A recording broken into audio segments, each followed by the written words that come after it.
Hey there, everyone. It's Camber here with the Yo Pro No. I am here today with Isaiah Wilson, 23, almost 24-year-old commercial real estate broker from Houston, Texas. I always like to start the interviews by sharing how each of our interviews were connected to the next. And so Crystal, who we interviewed back in 2020, the two worked together. So Isaiah knows Crystal through work. And so you can talk more about that. But thanks so much for being here, Isaiah. Well, thank you for having me. I'm excited to tell you about the wonderful world and the little piece of work that I do to make it happen here in commercial real estate. So, Yeah, awesome. So let's get started just by sharing a little bit about yourself. So brief background, and then we'll dive into the specifics of your job. But let's, hear kind of just that brief background. of course, so my name is Isaiah Wilson. I hail from Dallas, Texas. I'm originally from the great city of Dallas, and now I'm in the great city of Houston. I graduated college from the University of North Texas as a finance major last spring. So I'm a recent college graduate, a pandemic graduate, right? Shout out to the Pandemic COVID graduate, graduates, yeah. the COVID graduates. I got the opportunity, actually via LinkedIn. I had a recruiter reach out to me. And so that was one of those classic cases of when preparation meets opportunity.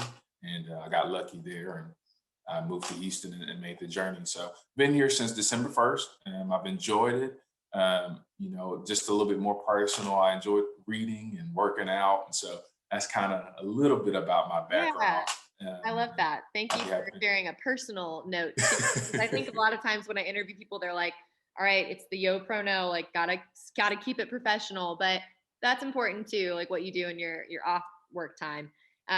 So let's talk more about this first job. So who was your employer, just so for people who are not aware? Yes, so I'm a retail and land analyst or slash broker with Jones Lang LaSalle, JLL for short. And that's how most of the world knows us. We're the second largest commercial real estate firm in the world, and we have a global presence. And I'm here in Houston, Texas. Great. So tell us about the process. So you mentioned briefly that you found this role through a recruiter on LinkedIn.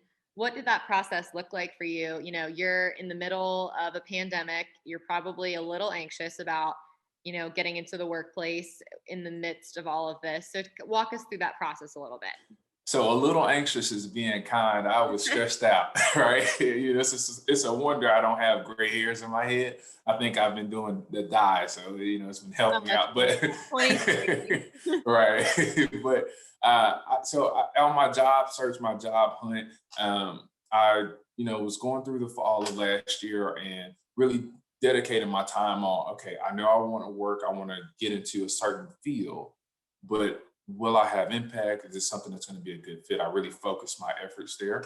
And honestly, I didn't have any intention to go into commercial real estate. It found me. I had a recruiter. She didn't have a picture. I'm still really good friends with her now. She didn't have a picture on her profile, or at least I couldn't see it. Barely any information on her LinkedIn profile outside of her responsibilities at Jones Lang LaSalle. And she reached out to me and said, "Hey, I would love to get on the phone with you, talk for a few minutes, and see where this can go." So I said, "Okay, I'll talk to anybody. I need a job, right?"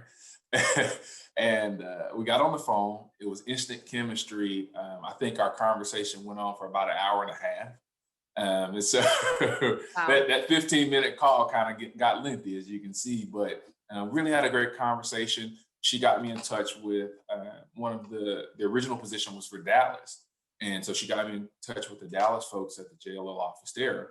And I was talking with them and had a phone conversation, another brief call, didn't hear anything back after 2 weeks. So I kept following up. And that's really key in my story. I would say following up, following back, and following through are essential in anything you do, but especially when you're talking about real estate and something that's people based.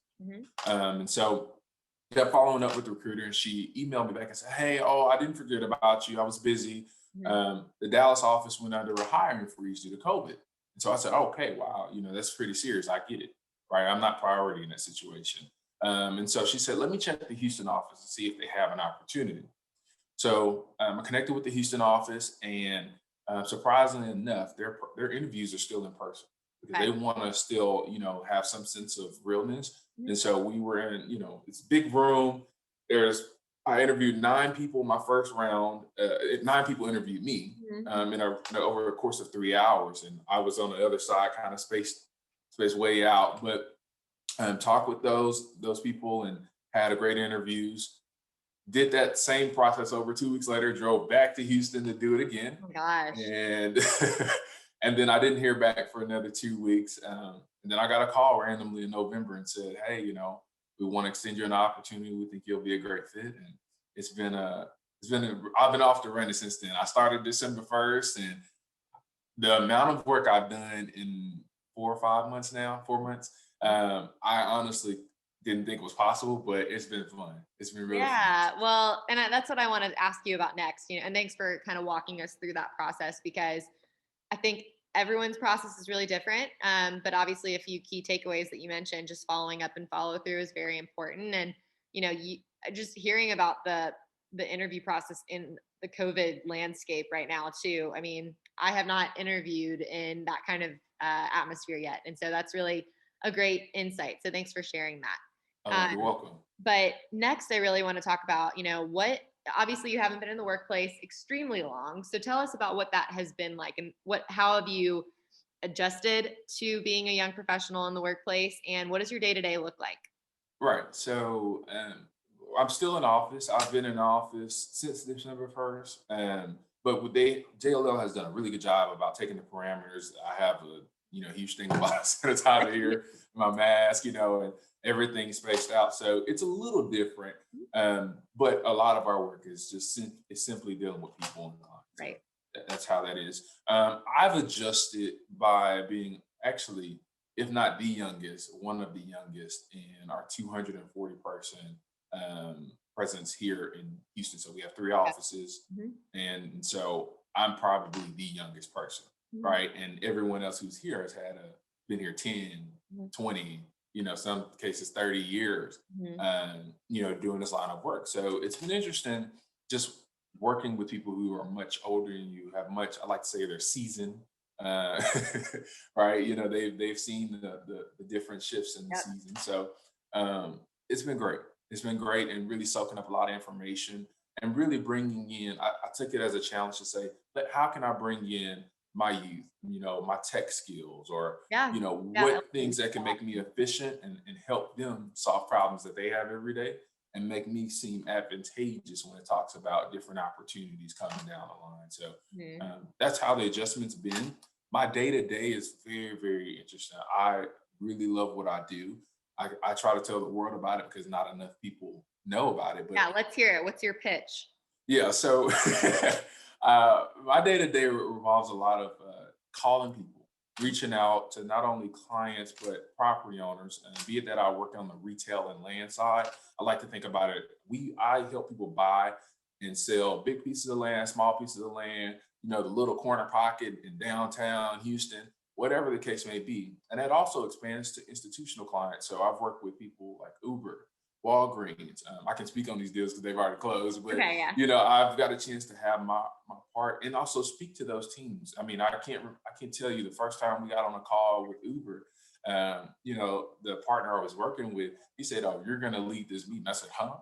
I just did the research. I don't, Yeah. but it was great, and really helping them identify what their needs were at the time. But I would say it's a lot of that. It's a lot of putting together. Okay, what do you want to do? What are you looking to accomplish as an institution, as an individual, as an investor, whatever the case may be? Mhm. And then I go back and get the chance to say, how can I get this information, research form, use our different technology, use what's out there, call some other brokers who I have relationships with, because that's everything, right? They can give you some of that inside knowledge, and then present it in a way that's easy to obtain. A 4-year-old could understand it, and it's so nice and upscale, and makes you feel good about what your ambitions are, and our journey to help you achieve that. So we're all about achieving ambitions, and that would be my pitch if I That's had great. one. But That's that's a great. little insight. I mean, you can tell that you're obviously a people person, so it seems like you found a really good fit. And so, now I'm going to ask the tough question. Yeah. what has been a hardship for you? Or do you feel like there haven't been any hardships for you since you started, 4 months ago, 5 months ago? Yeah, so I'll start by saying this. I personally, as well as this company, aligns with thriving off of complex issues. And so a lot of, I think before we got on the call, I told you, I'm dealing with adjustments all the time. Yeah. Whether it's just having open and clear communication, or, there's something going wrong at the title company and we're having issues with trying to get an easement, off a piece of land or whatever the case may be. So it can get very technical, but just to keep it high level, um, a hardship that I face, obviously, is not getting that opportunity, not winning the deal. I'll speak to that case specifically. There was a coffee shop that I cold called on. So I just picked up the phone and said, hey, I want to targeted them. I was actually working on a project with someone else. I thought they would be a good fit. It ended up not being, but I still picked up the phone and reached out to them. And they were kind of giving me the runaround. So I took it upon myself. I said, well, they're open. I like coffee. I like pastries. I'm gonna go drive over there and see if someone's there. And I did. And I showed my face and I said, hey, I can't get too close to you, but I just want to speak with you. I think I can help and serve you guys well. So we had some great preliminary conversations. I did some great preliminary work, putting together a survey for them, showing them some of the different opportunities that are available for a second location, because it's a small, nonprofit coffee shop. Mm-hmm. And it just ended up not working for this time. And COVID had a lot to do with it. Oh yeah. But also, they had to break the news to me. And at first I felt, man, is it me? Am I the problem? Did I not give a service that was, looking matched up with what they're looking for? But I had to realize that there are other issues that are external, and then also I gave it my best. And after that, you have to kind of move on and keep in contact, right? That following up, every so many weeks I send an email, hey, I hope everything's going good. I go by and get me a cup of coffee, and we go from there. So that was a hardship, and I turned it Yeah. into. And that's so applicable to most people that are listening to this, because if you're in sales, like, I'm in fundraising full time, and that's essentially sales. And I get a lot of no's. You have to get comfortable hearing no. And that's what I think makes you a better sales professional in the long run, because it means Right. it's not necessarily a no forever. It's sometimes just a no right now. But that's a hard thing to learn, especially at the beginning. And you really are just at the beginning of your career. So I'm sure that it's easy to take it personal. And I do think that COVID, obviously impacted your industry quite Yes. hard, especially in the commercial retail space. So I can imagine that. I can't hear you. Can you hear now? Oh, there we go. Yeah. Okay, yeah, I think we had a breakup. So anyway, speaking to that point, it has, right. There's no doubt about it. I think one of the things that we've done really well, and I'm excited to talk about anytime I can, is that because we thrive off of changing those complex issues into successes and wins, we've pivoted. Is a word we've heard all 2020 and even now in the first quarter of 2021. Yeah.